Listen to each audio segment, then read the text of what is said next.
Bismillahirrahmanirrahim. Assalamualaikum warahmatullahi wabarakatuh. Alhamdulillah wassalatu wassalamu ala rasulillah wa ala alihi washabihi wa man tabi'ahum bi ihsan ila yaumil qiyamah amma ba'du. Saudara kaum muslimin, pada kesempatan kali ini kita akan berbicara tentang firman Allah, di mana Allah berfirman dalam surat Az-Zariyat ayat yang ke-50, "Fafirru ilallah." Maka larilah kalian kepada Allah SWT. Inni lakum minhu nadhirum mubin. Sesungguhnya aku ini adalah pemberi peringatan yang nyata darinya. Para hamba Allah SWT,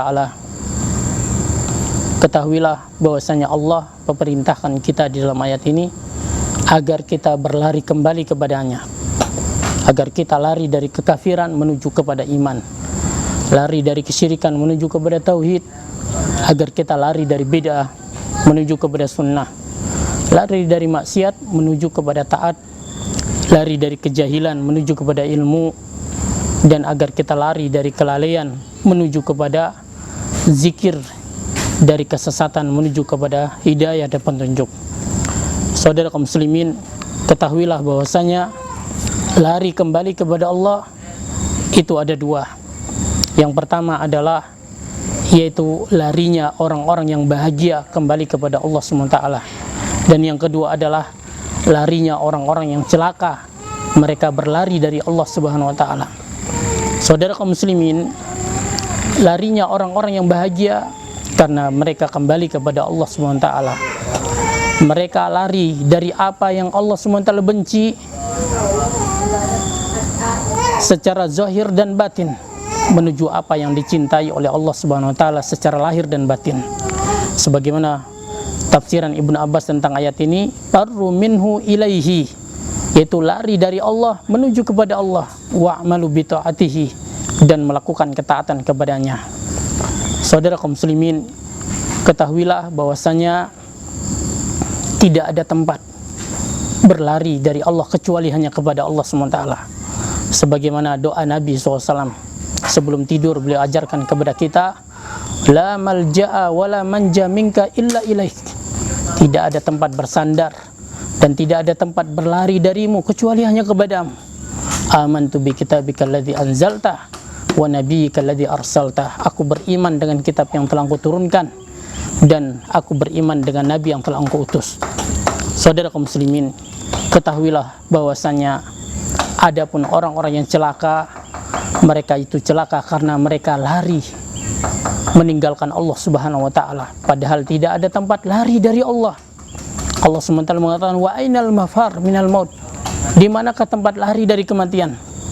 Saudara kaum muslimin, Allah Azza wa Jalla berfirman, qul innal mauta alladzi tafirruna minhu fa innahu mulaqikum.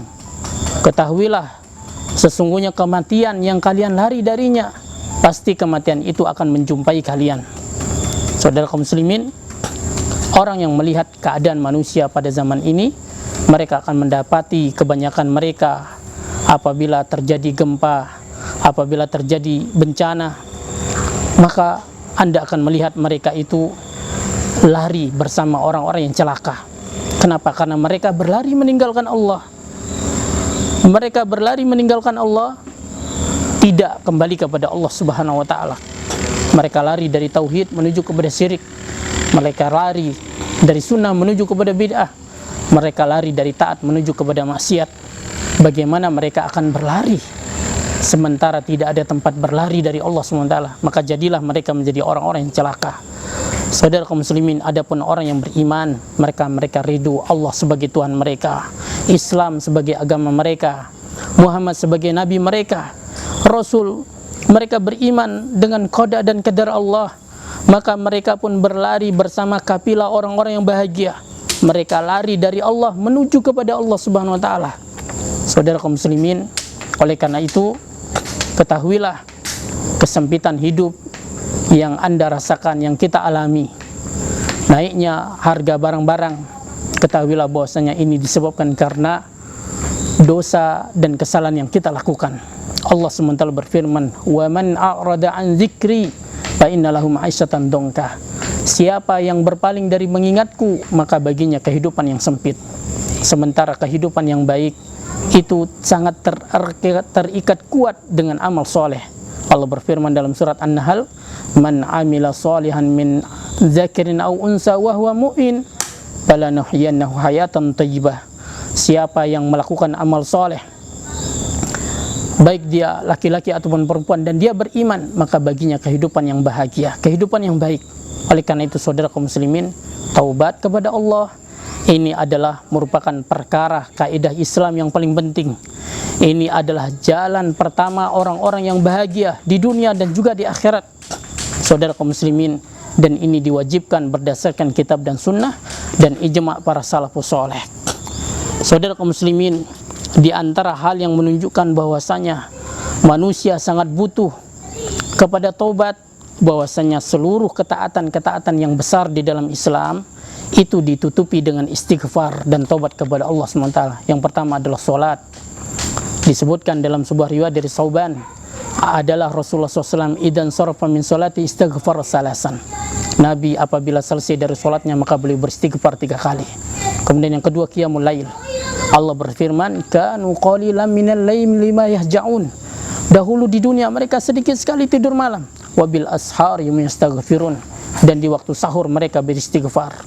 Lihatlah saudara kaum muslimin, bagaimana mereka sholat semalam suntuk, lalu mereka duduk dan menutupi ibadah mereka ini dengan istighfar kepada Allah Subhanahu wa ta'ala. Kedua yang kemudian adalah haji. Ya, tentang haji Allah SWT mengatakan, summa afidu min haitsu afadan nas wa astaghfirullah innallaha ghafurur rahim. Setelah menunaikan ibadah haji, Allah katakan apa? Wa astaghfirullah. Istighfarlah, minta ampunlah kepada Allah.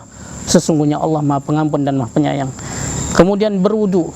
Setelah selesai berwudu, Allah perintahkan untuk bertaubat. Dalam doa selesai wudu disebutkan, subhanakallahumma bihamdika asyhadu an la ilaha illa anta astaghfiruka wa atubu ilaik. Aku minta ampun kepadamu dan bertaubat kepadamu. Kemudian istiqamah. Ya, ketika disyariatkan untuk istiqamah, Allah memerintahkan setelahnya untuk beristighfar. Apa kata Allah? Fastaqimu ilaihi wastaghfiruh. Istiqamalah kepada Allah dan beristighfarlah. Saudara kaum muslimin, oleh karena itu manusia seluruhnya butuh kepada taubat dan nasuha kepada Allah SWT. Sementara Allah SWT senantiasa membuka pintu taubat di hadapan kita bagi orang yang mau bertaubat. Tentunya apabila telah terpenuhi syarat-syaratnya. Oleh karena itu saudara kaum muslimin, siapa yang dia ingin melihat bagaimana gambaran orang-orang yang bahagia karena dia kembali bertobat lari kepada Allah Subhanahu wa ta'ala, maka lihatlah ini di antara yang terjadi di zaman Nabi SAW. Seorang wanita dari Juhainah datang kepada Nabi SAW sementara dia telah hamil dari hasil zina. Dia berkata, wahai Nabi Allah, aku telah berhak mendapatkan had, maka tegakkanlah hukuman itu atasku. Maka Nabi SAW memanggil walinya dan berkata, berbuat baiklah kepadanya. Apabila telah dia melahirkan, maka bawalah dia. Kemudian Nabi merintahkan, lalu pun dibawa, kemudian didatangkan wanita ini. Lalu Nabi merintahkan agar pakaiannya dieratkan. Kemudian dia diperintahkan untuk dirajam. Kemudian Nabi SAW mensolatinya. Umar berkata, wahai Nabi Allah, apakah anda mensolatinya sementara dia telah berzina? Kata Nabi SAW, dia sungguh telah bertaubat dengan taubat yang seandainya dibagikan kepada 70 penduduk Madinah, maka itu mencukupi bagi mereka. Saudara kaum muslimin, oleh karena itu hendaklah kita bertaubat, di mana ini adalah yaitu panggilan dari Allah Subhanahu wa taala. Allah berfirman dalam surat Al-Hadid ayat yang ke-16, alam ya'ni ladzina amanu an takhsha qulubuhum li dzikrillah. Belum tibakah waktunya untuk orang-orang yang beriman untuk takut hati mereka berzikir kepada Allah SWT. Saudara kaum muslimin, wahai para pelaku maksiat dan anda lebih mengetahui kemaksiatan yang anda lakukan, ya, agar hendaknya anda segera bertobat kepada Allah. Pintu taubat senantiasa dibuka oleh Allah SWT selama ruh belum sampai di kerongkongan atau selama matahari belum terbit dari tempat terbenamnya. Kenapa anda menunda-nunda taubat sementara pintu taubat itu masih tetap terbuka? Oleh karena itu, ikhwan fillah, inilah dia manfaat faedah yang kita ambil dari kitab, yaitu Hayatus Su'ada yaitu kehidupan orang-orang yang bergembira karena mereka kembali bertobat kepada Allah Subhanahu wa taala, dari kitab Syekh Abu Islam rahimahullah taala. Wallahu taala alam. Wassallallahu ala nabiyina Muhammad wa akhiru da'wana alhamdulillahi rabbil alamin. Wassalamualaikum warahmatullahi wabarakatuh.